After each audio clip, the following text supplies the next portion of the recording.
Welcome back to another episode of Peak Performers Show. Used to be a podcast, now it's a show because you get to see us. I'm here with Dylan, and we are here to answer your questions. Thank you very much for sending those in. This was the type of episode we did actually probably about a year ago, and we had a lot of requests to bring it back. So it is back. Send in your questions. You can send them to Thor@thorconklin.com. Anything about business, send it on in, and hopefully you'll end up here on the show.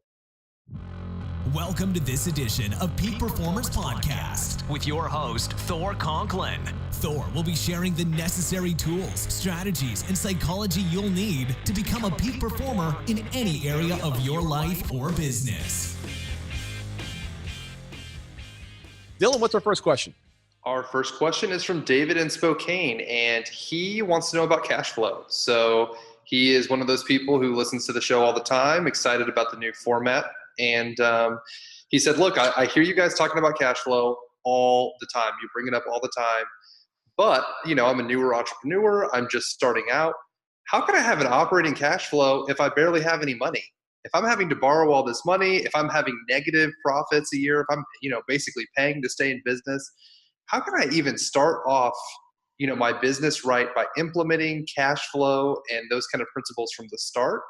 And then what can I do once I actually have money to make sure that I'm keeping that cash flow up to date and I'm not running into getting tangled up later down the line, once I want to scale my company?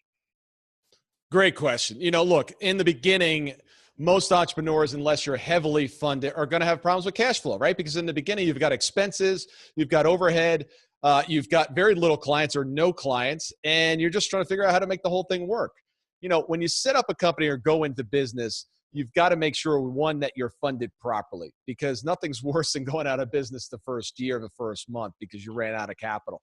And it always takes more capital than you think, right? We always think on the projections, it's going to take 2 or 3 months to get clients, when it actually takes 6, 7, or a year to bring on clients. Cash flow. Very, very important. And it doesn't go away, by the way.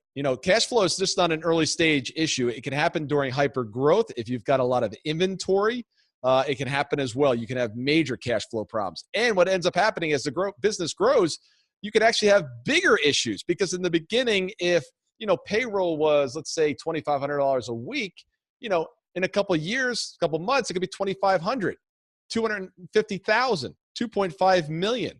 It just gets bigger and bigger. So you got to be extremely careful. What do you do to make sure that you understand this? First of all, you've got to be looking at your numbers weekly, not monthly, not quarterly, not yearly, weekly. Understand. If you want to look at them daily, look at them daily. I got many clients that look at their numbers daily.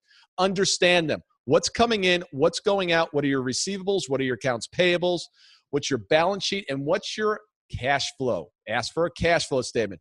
Many, many people don't even know what a cash flow statement is. It tells you if you're making money or you're not making money based on your operations. But there's another factor in there, which is actually financing cash flow. And it can throw off your numbers if you don't understand that there's two components. So don't look at just cash flow, look at operating cash flow, OCF. That's the amount of cash or lack of cash that your business produces minus any finance or any borrowing. So make sure you understand those numbers. Look, businesses only go out of business for one reason. It's lack of cash, not profits, not anything else. Lack of cash. As soon as you run out of cash, if you can't get any more cash, bills come due. Eventually, you'll just go broke and you're out of business. Other thing with cash flow, which is really, really important, and the difference between profits, we're a profitability consulting firm. We talk to our clients all the day about producing profits, but we take those profits, we turn them into cash. We turn that cash into net assets for the entrepreneur. You want to make sure that you don't end up with profits without any cash. Easy to do sometimes in businesses, and then what you end up with is a huge tax bill and no cash to actually pay it. That is not a good scenario. 3 things that you want to focus on taking out of the business first and foremost before any checks are written. TOP, T-O-P, taxes, owner compensation. Yes, you got to pay yourself first. And profits. Determine what your profits are up front. I know exactly what profits our business will make on a percentage basis. I don't know the actual dollar number yet until the end of the year, but I know on a percentage basis what my profits will be. Why? I take it out right in the beginning. I take out my income. I take out the taxes, and I take out the profits. Then what's left over, that's what you end up running the company with. Now, in the beginning, are these numbers going to be tight? Absolutely. You've got to make sure that you're very, very diligent in understanding what every dollar going out the door is. You got to make sure that you have good terms with your vendors if they're involved as well. Nothing's worse than having to pay vendors first and then collecting revenue second. That will cause a major cash flow issue. So your numbers. You've got to track, measure. You've got to do this on a weekly basis. So I've paid Uncle Sam. I've taken money out to pay me, the owner of the company.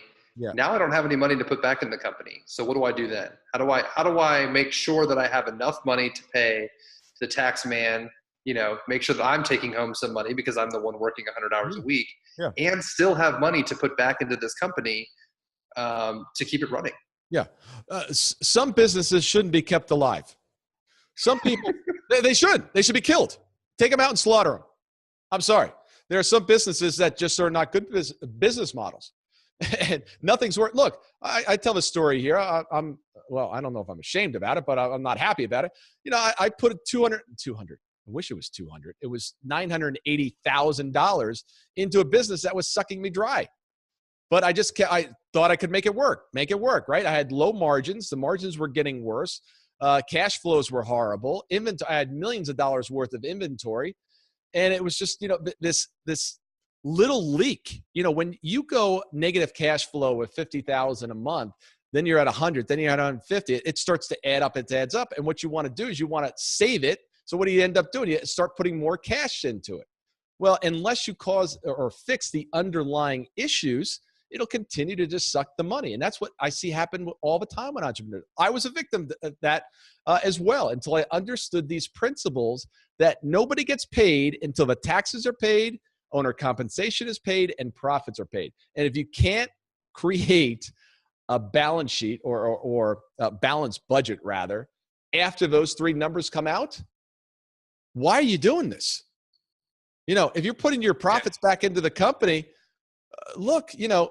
send it to somebody else, burn the money. I mean, that's what you're doing. You're just throwing the money into a pit. Stop it.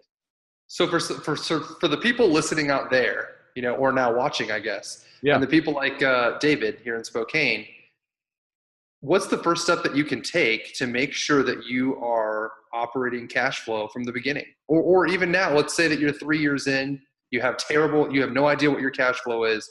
How do you start to get that back under control? What's the first step that you take? Yeah, get somebody in there that can look at the business and tell you from a third party's perspective what you should not be spending money on. First of all, stop the spending immediately.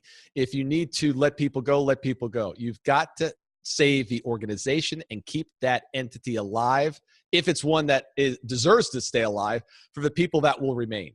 So often, organizations are overbloated with people, expenses, offices, equipment, doodah, basically. Just all the little things. It's like, you can see in this picture, right? Heel, all right? Now, was there an alternative to this microphone stand that was probably 60% less?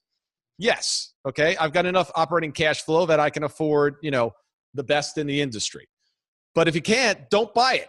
Don't pimp it out. Make sure how you're spending your money is you've got the money to actually spend. But you can't do it yourself because everything that you have there that you've been spending money on, you justify. Oh, the team really needs the massages on Friday afternoon. I mean, we don't want to disappoint them. They get stressed. Well, why don't you give David his very first assignment? Why don't you give everybody out there, what they're supposed to do this week, tomorrow, today?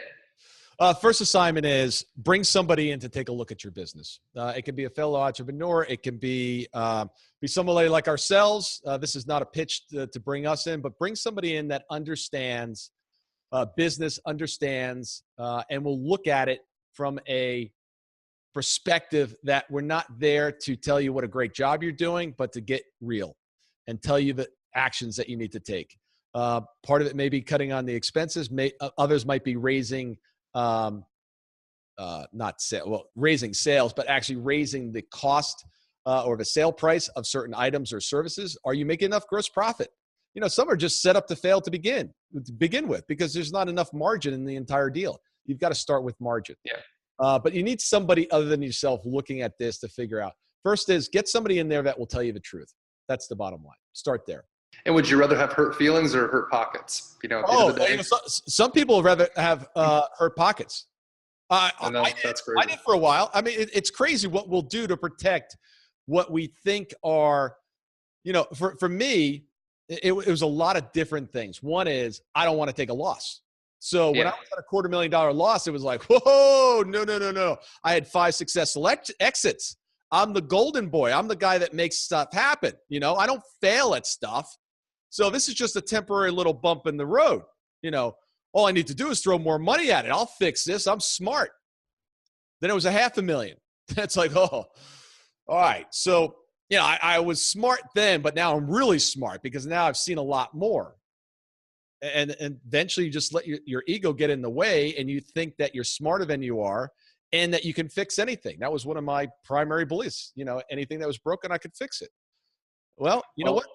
There's some industries and there's some businesses that when my manufacturing costs kept going up and the costs that my clients were willing to pay kept going down, that should have been a sign. An X. Run. Stop it. Run. Run the other direction. I after $980,000 loss, I crawled, bleeding. Well, hopefully David and other people out there listening and watching the show can learn from you, Thor, and learn kind of from that, you know, kind of the answer that you just gave into that question. Yeah. And if you're not operating at a great cash flow, bring somebody in, bring a third party in, have them tell you, you know, give you the down and the dirty and the stuff that you may not want to hear and go from there so that you can either turn the ship around or you can shut it down before you lose everything you have. And I want to be clear about this. This is not an accountant. Do not bring in an accountant. You got to bring in an operator. You got to bring in someone, a highly successful and seasoned entrepreneur that can get in there and then tell you, understands marketing, understands sales, understands culture, understands inventory management or whatever else, you know, is in your industry. It doesn't have to be someone in your industry, but someone that really understands business. This is not just a numbers game. This is about getting real, what it takes to execute and run a business.